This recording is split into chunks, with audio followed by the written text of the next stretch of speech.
বুঝলাম না, এটা উল্টো ঢুকাই দিল। রাত্রি ফেরিয়ে সকাল হয়ে গেছে। সকালের এই আবহাওয়ায় অসাধারণ লাগতেছে। বাংলাদেশের মধ্যে one of the best highway Dhaka Chittagong highway. আমি যতবার আসি ততবারে বলবো যে এই রাস্তা বাংলাদেশের one of the best highway. আপনি রাত্রেবেলা রওনা দিচ্ছেন আর সকালবেলা দেখতেছেন যে এইভাবে সূর্য উঠতেছে। এই দৃশ্যটা আসলে অসাধারণ। আমি মূলত এই দৃশ্যটা দেখার জন্যই এবং এই পরিবেশটা উপভোগ করার জন্য আমি রাতে রওনা দিছি। পোলাপান এখন সব বান্দরবান ঘুরতে যাইতেছে, আবার কোনো কোনো গ্রুপ সাবেক যাইতেছে, কেউ কেউ যাইতেছে টাঙ্গুয়ার হাওর, কেউ যাইতেছে সিলেট। আমি এখনো কোনো দিকে বের হই নাই, মানে কয়েকদিন আগে ঘুরছিলাম কয়েক জায়গায়, কিন্তু রিসেন্টলি কোথাও বের হয় নাই। এখন বের হচ্ছি বান্দরবানের উদ্দেশ্যে। তো লরিগুলো একটা সিরিয়ালে থাকলে হয়, লরিগুলো দুই পাশে চলতেছে।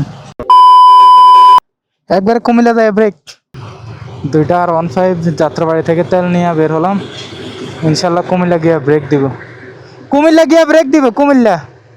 চলেন। রাতের বেলা সব বাস এবং লরি। তো আমরা 30 জনের একটা গ্রুপ ছিল, যেটা কয়েকদিন পরে যাবে আর কি। তো সেটাতে দেরি হয়ে যায়, এই জন্য সেটা ক্যান্সেল করছি। 3-4 জন গেলে ভালো, কিন্তু আমরা 2 জন যাচ্ছি আর কি। সবচাইতে ভালো হচ্ছে 3-4 জন যাওয়া, অত বেশিও না একলাও না। একলা গেলে বেনিফিট হচ্ছে যে আপনি নিজের মতো ঘুরবেন আর কি। আমি বান্দরবান এর আগে কখনো যাই নাই। তো আমার ভাই বাদার অনেকে গেছে, কিছুদিন আগে গেছে, আমারে বলছে। আমি বলছি একটু প্রস্তুতি নিয়ে নিই, যে বাতাসটা গায়ে লাগতেছে, ঠান্ডাও লাগতেছে না, গরমও লাগতেছে না। তো উইন্ড ব্রেকার পরে আছি, ভিতরে জাস্ট একটা গেঞ্জি আছে, মানে জার্সি আছে। সব মিলিয়ে ফিলিংস গুড। তো আমরা এখন উঠে যাচ্ছি কাঁচপুর সেতুতে। কাঁচপুর সেতু থেকে নেমে গেলাম সকাল সকাল, মানে ফজর নামাজের আজান দিয়ে দিছে। ভোর হয়ে গেছে, এখন অন্ধকার। রাস্তায় বেশিরভাগে দেখা যাচ্ছে লরি আর হলো ট্রাক। ভাই যে বাতাসটা গায়ে লাগতেছে না, ঠান্ডাও না গরমও না, রাইড করতে খুবই ভালো লাগতেছে। ডান পাশে দিয়ে যে গাড়িগুলো ঢুকতেছে ঢাকার ভিতরে, ওই পাশে দেখা যাচ্ছে জাম জাম লেগে গেছে, মানে অনেক গাড়ি গ্যাদারিং। কিন্তু আমরা ঢাকা থেকে বের হয়ে যাচ্ছি, অত গাড়ি দেখা যাচ্ছে না।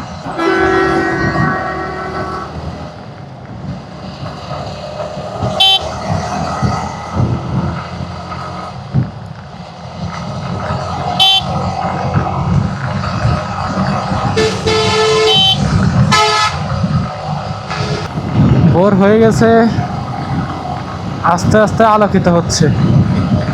অন্ধকার পেরিয়ে সব কিছু আলোকিত হচ্ছে আস্তে আস্তে। ভোরের যে বাতাস, ভোরের যে ঘ্রাণ, সেটার ফিল নিতে নিতে রাইড করতেছি। তবে রাতের বেলা রওনা দেওয়ার আরেকটা উদ্দেশ্য হচ্ছে সকালবেলা রাইড করার সময় যে সূর্যটা ওঠে, এইটা অনেক জোস। এইটা দেখার জন্য মূলত রাতের বেলা রওনা দিয়েছি। তো আমার সাথে যে ভাইয়া আছে, ভাইকে বলছি ভাইয়া আমরা সানরাইজ দেখবো, একটু রাতের বেলা রওনা দিব। তো রাতের বেলা রওনা দেওয়ার অন্যতম উদ্দেশ্য হচ্ছে সানরাইজ দেখা।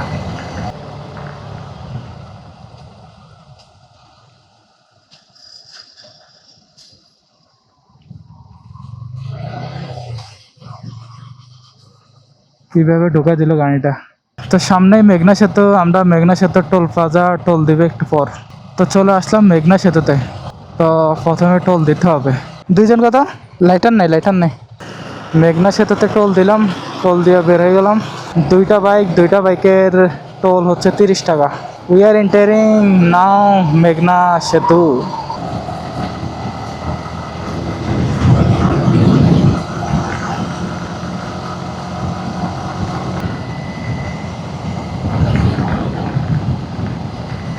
মেঘনা সেতুতে কিছুক্ষণ দাঁড়াতে পারলে ভালো লাগতো, চারদিকের পরিবেশটা অনেক সুন্দর। সকালবেলার যে আবহাওয়া, যে বাতাস, সেই বাতাসটা উপভোগ করা যেত। কিন্তু আমাদের এখন মেইন টার্গেট হচ্ছে যে আমরা কুমিল্লা গিয়ে ব্রেক দিব।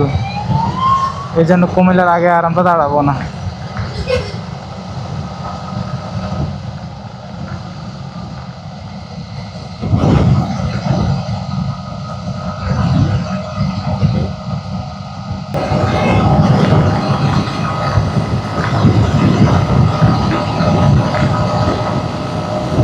ভাই ডান পাশে এত জ্যাম কেন? ঢাকার ভিতরে যে গাড়িগুলো ঢুকতেছে চট্টগ্রাম থেকে, কুমিল্লা থেকে, দেখেন কি জ্যাম, বিশাল সিরিয়াল, কয়েক মাইল জ্যাম লেগে গেছে।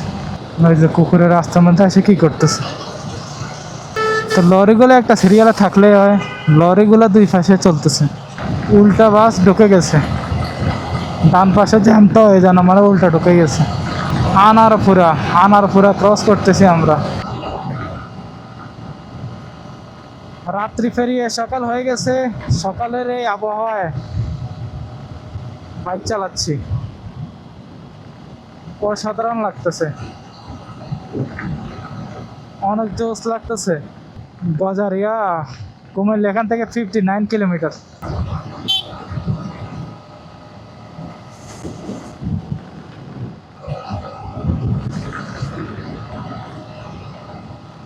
ভাই ঢাকা চট্টগ্রাম হাইওয়ে রোড মানে এটা টপ নচ, এটা দিয়ে বাইক রাইড করতে অসাধারণ, আর রাস্তাও টপ নচ। বাংলাদেশের মধ্যে one of the best highway Dhaka Chittagong highway. আমি যতবার আসি ততবারে বলবো যে এই রাস্তা বাংলাদেশের one of the best highway. সূর্য উঠতেছে দেখেন, আকাশ কি লাল হয়ে আছে, জোশ লাগতেছে। আপনি রাত্রেবেলা রওনা দিয়েছেন আর সকালবেলা দেখতেছেন যে এইভাবে সূর্য উঠতেছে, এই দৃশ্যটা আসলে অসাধারণ। আমি মূলত এই দৃশ্যটা দেখার জন্যই এবং এই পরিবেশটা উপভোগ করার জন্য আমি রাতে রওনা দিয়েছি।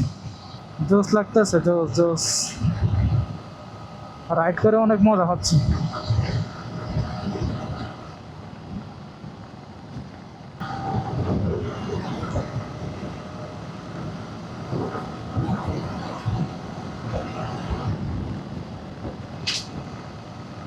বুঝলাম না, এটা উল্টো ঢুকাই দিল।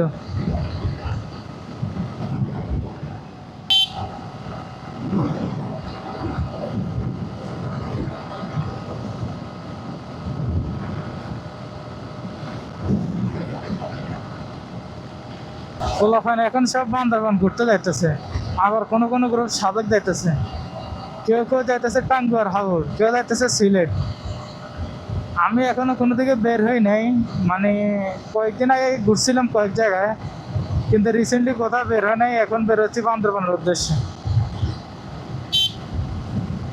বান্দরবান এর আগে যাওয়া হয় না, এই প্রথম বাইকটা দিচ্ছি, তাও আমরা দুইজন ভাই মিলে। আশা করি যে অসাধারণ একটা স্মৃতিময় ট্যুর হবে।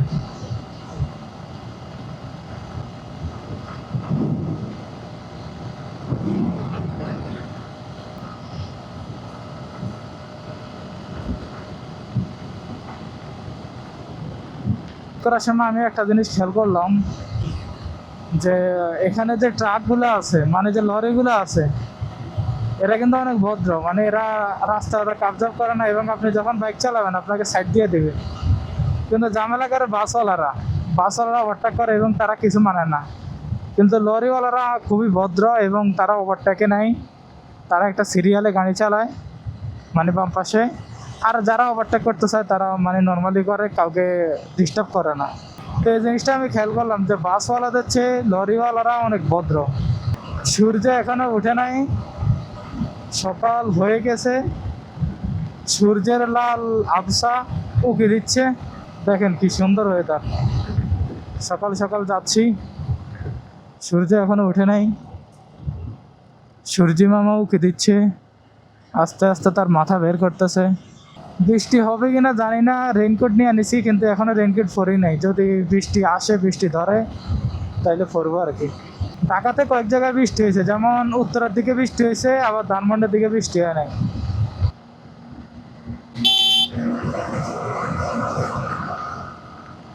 মাঝখান দিয়ে ঢুকে গেলাম যেহেতু খালি আছে। সূর্যি মামা একটু উকি দিছিল কিন্তু পুরোপুরি উকি দিতে পারতেছে না, কারণ মেঘ আছে, আকাশে মেঘ আছে, ওই মেঘ সূর্যি মামাকে ঢেকে রাখছে।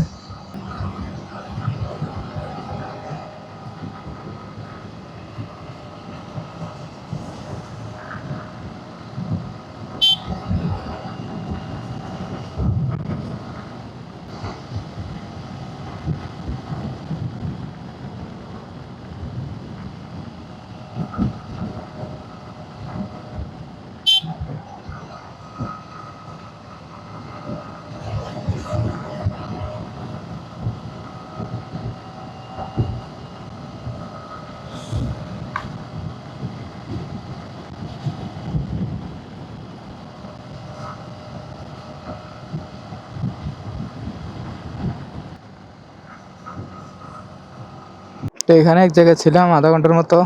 এখানে দাঁড়িয়েছিলাম প্রায় 1 ঘন্টার কাছাকাছি।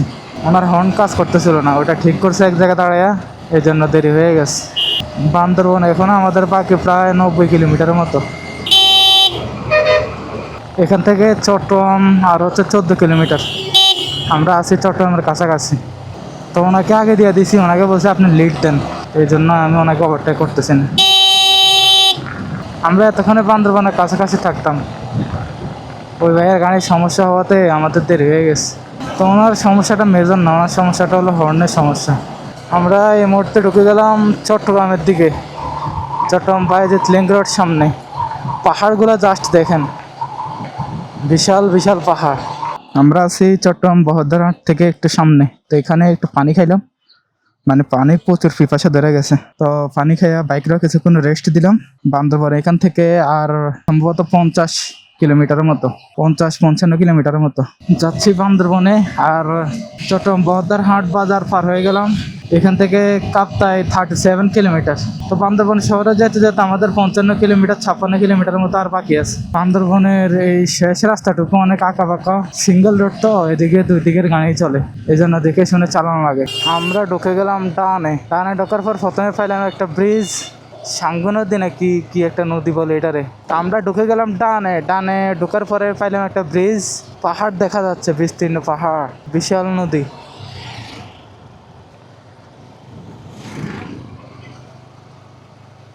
আচ্ছা এটা হচ্ছে কর্ণফুলী নদী।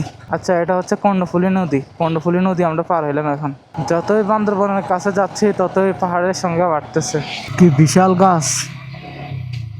বান্দরবন যাওয়ার জন্য যেই মেইন রোড, মানে যে রোডে বাস চলাচল করে, আমরা ওই রোডে না গিয়ে অন্য একটা রোডে আসছি। এই রোডটা একটু চিপা কিন্তু অনেক সুন্দর।